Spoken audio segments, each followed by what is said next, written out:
Pakistan, the papadums are calling.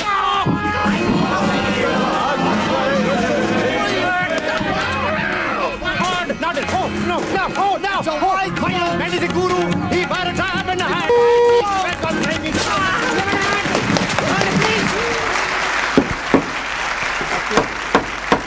Man, steady, that's good, Lovely fine. queen. Philip must be very proud. Oh, yes, we'll miss her speech this year, you know. Yes, we'll miss her. We'll miss seeing her, not seeing her on that box, I mean, because I reckon she was upset last year. That's why she's gone and said she won't go on that box no more and speak. You mean the Queen, Her Royal Majesty, used to get on a box and speak? Every year. Oh, where is this box that she gets on to speak? Hyde Park? No, not a soap box, you chocolate-coloured nit. That was a joke. The television box, telebox, she gets on the box every year and she talks to us, she does. And her old father did before her. Yeah, gives up part of her Christmas Day for us, she did. Yeah, but she's not going to do it no more. Oh, dear. I reckon somebody up at that BBC has upset her. They must have upset that woman. They must have. They must have done.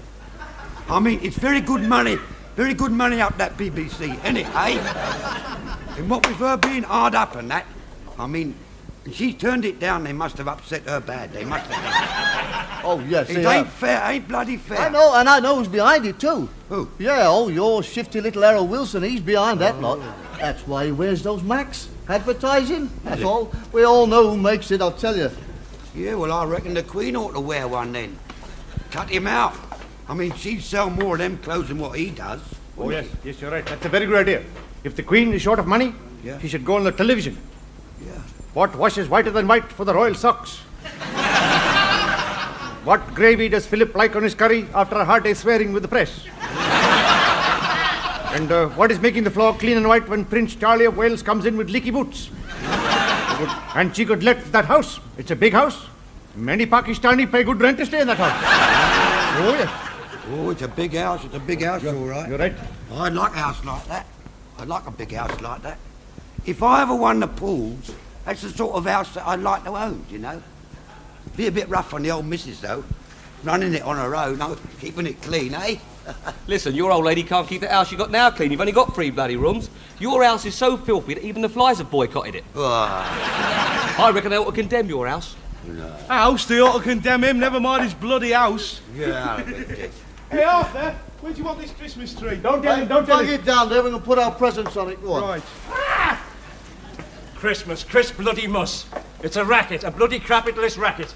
Yeah, Christmas has got nothing to do with capitalism. Oh, come on, Arthur. Who's the only ones who get any good out of Christmas? Tell me that. It's the big stores. It costs you and they earn. Right, okay. What about your co-op? That's supposed to be run for your workers. So is Russia, but it bloody well ain't, is it? Look, listen.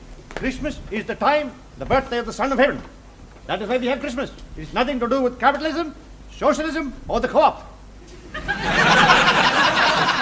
It is between God and his Son and nobody else. It's just like Santa Claus and twice as bloody useless, that one. And Santa Claus wasn't too keen on poor kids either. Listen, there is no Santa Claus, Norman. There's no God either. Yeah, oh, yes, there is a God. Oh, yes. Don't you worry about that. There is a God, and that's a fact. It's Fact? a fact. It's a fact. It's because all your religions are founded on Christ and God, right? That's why we're all Christians. The Jews ain't Christians. Yeah, yes. No, they ain't, no. Some of them ain't very bloody Christian, they ain't. Listen. Listen, what about that bloody governor of ours, that Mr. Morris? He's a Jew boy. Look. He's a Jew boy. He's got not a patch on his old man, Mr. Bernie Morris. God bless his soul. He was a Jew boy. He was a Jew boy too. Yes. Yeah, but he was more of a Christian. He was. He was a bloody sight more Christian than his bloody son is. Yeah, well, look, now, shut up a minute. Well, Shut it's up. not fair, is it? It ain't bloody fair. Listen. Pakistani are not Christians. Pakistanis are not Christians either. What the bloody hell is he called? Bloody fool. He's a bloody fool. Like me. Listen, Patrick, we have our God, you got your God, we're talking about ours, not yours, okay? Yeah, our Christian God, not your heathen one, mate. Heathen? Heathen God? I am Irish Roman Catholic.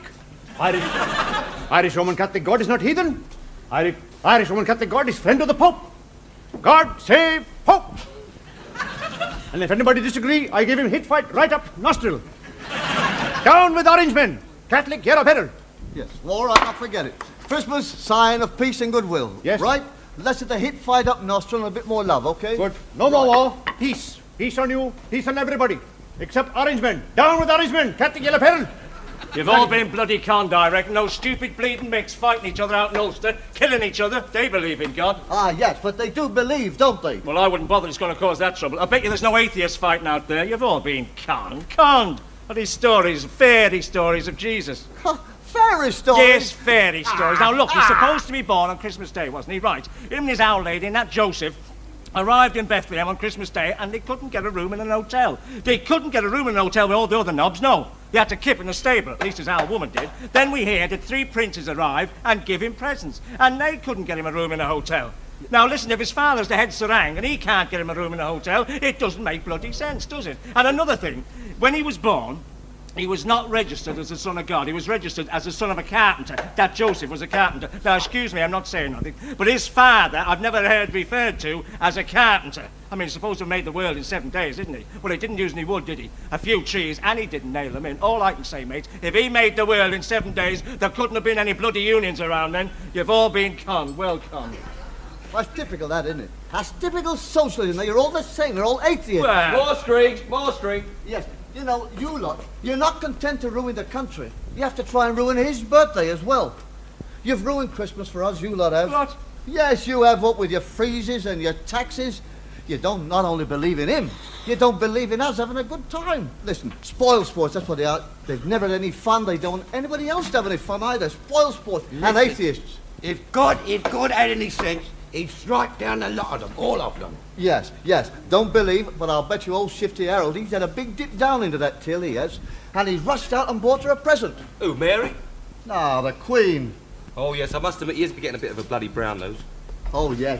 Here's a little something from me and Mary. If the sleeves are too long, you can always exchange it. Yeah, that's right, yeah. And then he can put tuppence on our bloody beer, so we got to bloody pay for it. That's right, and here's us all struggling to buy a turkey. Paying into loan clubs. Yeah, struggling to get a few pints of bitter. Oh, yes, but he won't go short. Old Shifty won't go short on his turkey. He'll be sitting up there at number 10 with his government-issue turkey. And his government-issue booze. Yeah, they never go short, that government. That's why they get them long holidays for Christmas, you know. So they can get on over their bloody scoffing. Yeah, I'll tell you what they've done. Right? Oh! Oh, bloody Labour! You see what they've done? They've made me swear now. Get the opening on, will you? All right. Norman, What? tell me this. What's bloody Labour ever done for us, eh? What's God ever done for us? Well, I'll tell you what God's done. He's given us 2 bloody good holidays a year with pay. Christmas and Easter with pay. That's what he's done. That's more than Labour ever give us. Oh, go home and get disinfected, will you? Here, Norm, what are you buying your missus for Christmas? What? He's put her on the pill, that's her Christmas present. Do you reckon he's going to give her one then? Well, you have one too many and you fancy anything, don't you? I'm thinking of putting your daughter on the pill. Hey. Here, it's great, that pill. What a great breakthrough, eh? I reckon it ought to be compulsory. Compulsory? It should not be made. The Pope is right. The pill should be banned. Banned! I mean, if the Catholic people take the pill, the Pope will go short with his congregations. He'll have... What is the good of having half-empty congregations? Oh, no. The Pope knows not daft. He got his head twisted on the right way. Oh, yes. He doesn't want half-empty congregations. Oh, crikey, no. Oh, dearie me, no. Oh, well, I'm with you there, Woggett. I mean, the more Catholics there are, the better this is for the Pope, isn't it? I mean, the more rednecks there are, the more they bung on that place. Well, that's what I can't understand about old Canterbury. I mean, he's got me baffled, he has. Baffled. You see, on the one hand, he complains about his churches being empty. And on the other hand, he's encouraging the pill, isn't he? You see, by doing this, he stops a few regular churchgoers, what he's got, breeding a few more churchgoers, what he would have. It don't make sense at all, do it? Not to me. No. What I reckon is, the Queen, who is the rightful head of the Church of England, you agree with that? Yeah. The Queen should step over Canterbury's head, you see? Over him. Yes. And ban the pill herself. Look, it's all right for her to have kids, and she can have as many as she likes, because they won't go short, will they? They won't go short of anything. No, that's right. Oh, but listen. If the royalty family take the pill, there'll be no more royals. All gone. Well, what's wrong with that, Woghead? Yeah, I'll tell you what's wrong with that. We would sooner have the royal family in Buckingham Palace than your Wilson family any day, mate. Make no mistake. If the royals moved out, your Wilson would be in there like a shot with that cat in a basket. Oh, yeah. Listen, and it wouldn't be Buckingham Palace, it'd be the Gables. And it wouldn't be Shifty Harold. It'd be Popular Harold, everybody's friend. Don't go marching up and down, lad. There's a nice bit of hot pot in the throne room. Listen, and while you're on about it, I'll tell you something else, too. He'd ban the pill if he could. Ah, get off, Arthur. He would. He would.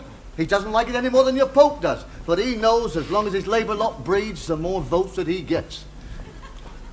You're Mr. Right Honourable Edward Heath. He's the one that should ban the pill for the Tory party, because they're the biggest users of it, the middle classes. They're the ones that are taking the pill. You reckon so, Arth?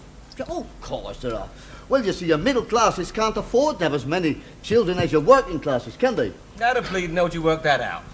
Because your middle class children cost more than your working class children, don't they? Costs more? Yes, of course they do. They're more expensive to run than... Look, listen. Look, listen.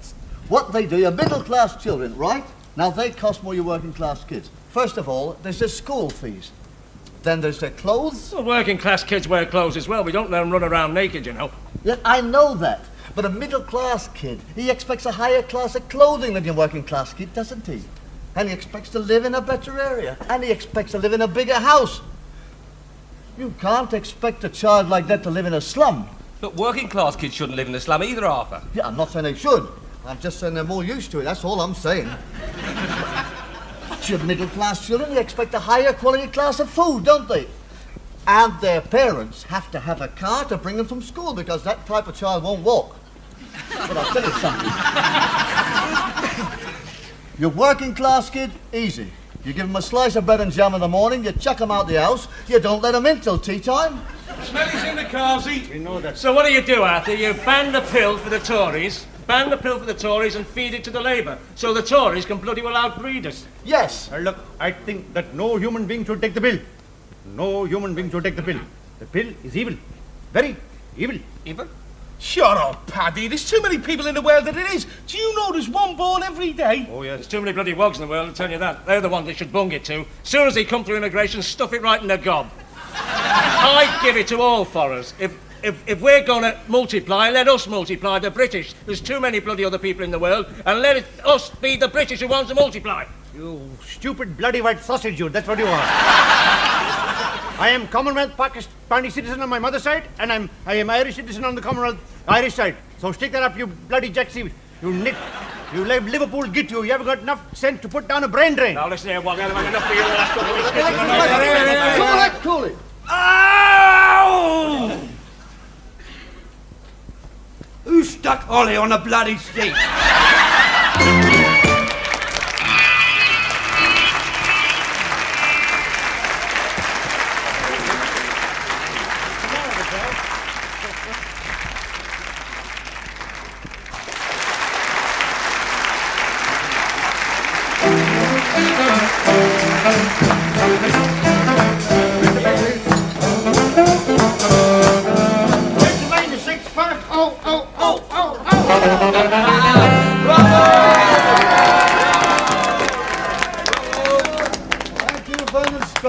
Pennsylvanians. And now, ladies and gentlemen, take your partners for the spot waltz. Oh, tell me I will always dance the anniversary waltz with you. Stop! Ready, Arthur? Right, 4 paces forward. 1, 2, 3, 4. He's done it. Left turn. He's done that. 7 paces forward. 1, 2, 3, 4, 5, 6, 7. And the couple immediately on your right gets surprised. What's the matter there? He's in the car seat. The smell is in the car. Yeah. Tell me I will always dance the anniversary waltz when you stop. Well, you do it, will you? All right. 1 pace forward, march. I've done it. Turn left. I've done that too. 2 paces forward. 1, 2. And the couple immediately in front of you. The anniversary waltz when you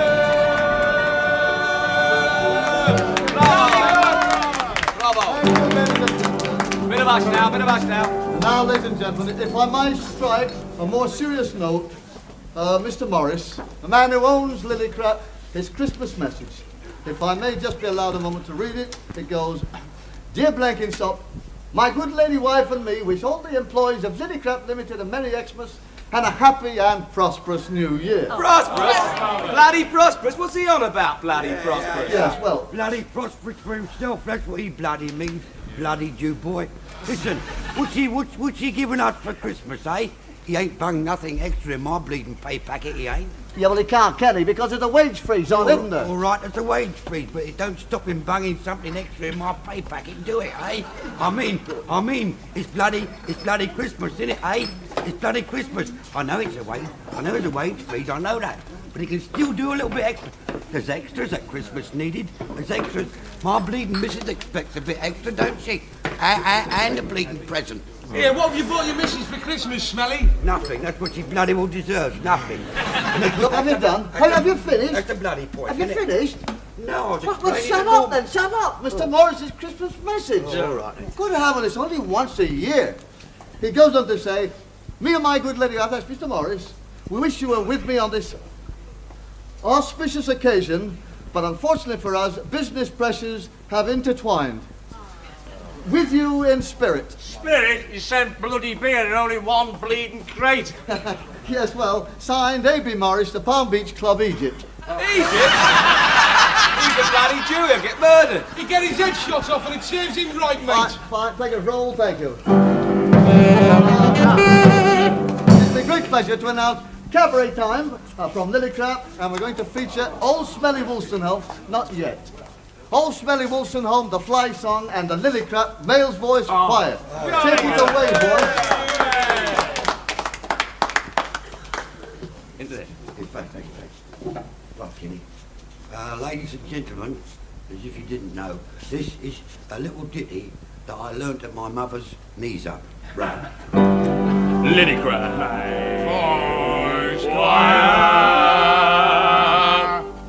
There was a little fly, flew in a grocery store, and he on the ceiling, and he on the floor.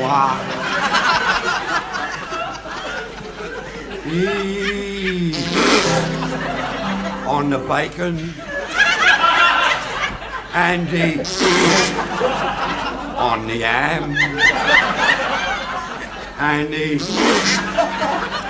on the head of the little grocery man. Now this little grocery man said before the day is done, I'll get my spraying gun and I'll fix that son of a gun. But before he could count from 1 to 10, the little fly went on the grocery man again.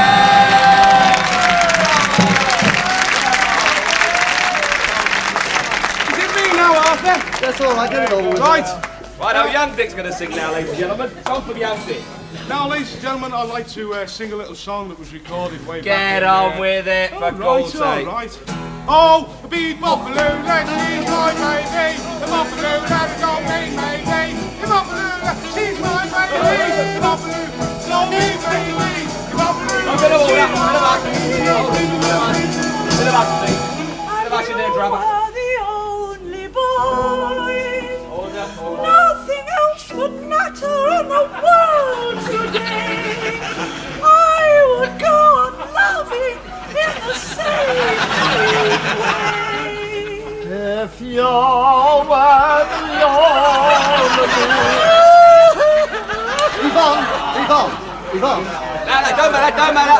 I've got a special little treat here for you, ladies and gentlemen. Sit down. I've got a lovely treat here for you. Got Pecky Paddy, a little song I've taught him in my own time. You ready, Pecky? Here we go then, son. My sunshine. Right. You are my sunshine, my only sunshine. I went up the apple and pear, I looked into the Uncle Ned. I came down the apple pear and I round the houses. I went for a bowl of chalk and my sunshine was dead. Oh, marvellous! Yeah. Lovely, Paddy. Lovely. Oh, yes, good. Stop. Now Now, the eye spot of the I evening. don't I want think don't that if we try, we can force our governor, Arthur Blenkinsop, to sing his usual song. Now, big cheer for Arthur. Go on, Arthur. Lovely, Arthur. Go on, son. Go on, sing that song. You know the one you sang last year, and the bloody year before. folks, you don't want me, folks, no. Go on. Listen, I haven't, well, go on then. There he is, Arthur Blenkinsop with On the Road to Mandalay.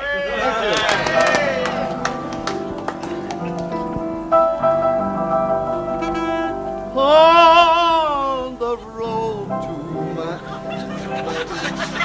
well, flying fishes play, and the dawn comes up like thunder on the road to play. Time in old Mr. Morris's day, when he was the governor, at Christmas time, he used to hire a charabang and take us all to a pantomime. Now, I like that. That was good, that was. Why you try and make a stinking old cat? Well, I'm talking to you. Shut up and sing it. Blimey, that's marvellous, isn't it, eh?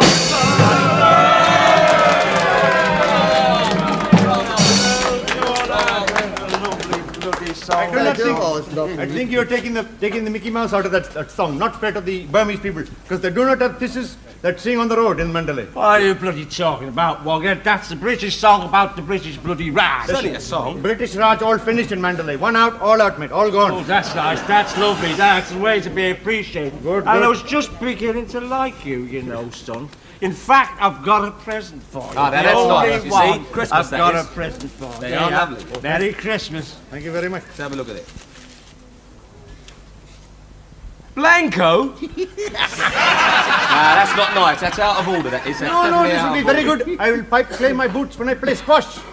Good lad, that's a bit strong, Norman. No, well, I'm bloody well going home. No, Norman, don't go in your condition. Oh, Mike, listen, I know I've had a few drinks. Listen, I've been leave in your worse card states. here. Right, ladies and Can't gentlemen, leave me. Norman, Give me your keys. everybody box I can't do that. I promised to take permission out for a couple of drinks. Norman, you mustn't drink and Oh, drive. Mrs. Marshall! I'm not going to have that Barbara bloody castle breathing on me. Sodom all of them.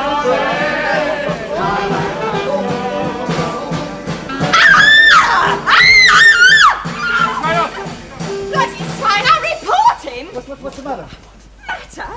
Dirty little swine, Steve McQueen. I wouldn't have minded if it had been Steve McQueen instead of that faggot. What's he done? Can you say? Look, but Dick is a very fine lad. He's a respectable lad. Yes, let's hear Dick's side of it. I never touched her. What's up? Here, this is my sister. What's up? Listen, it was her idea, not mine. She suggested it. She suggested, what were you doing with all your clothes on then? It was hot. Hot! It'll be bloody hot when I get you outside, son. Listen, Don't worry about that. William, just a minute, you are booked for 11 o'clock. Never mind your buses, please. Norman!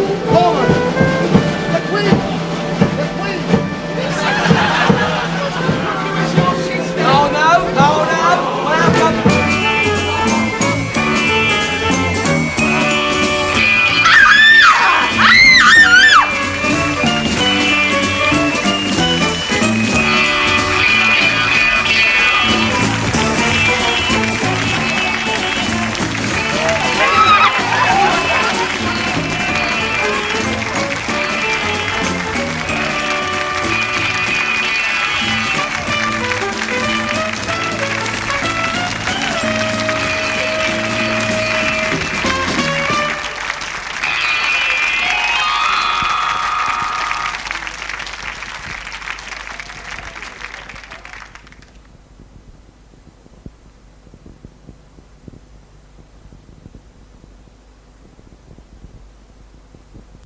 Like the donkey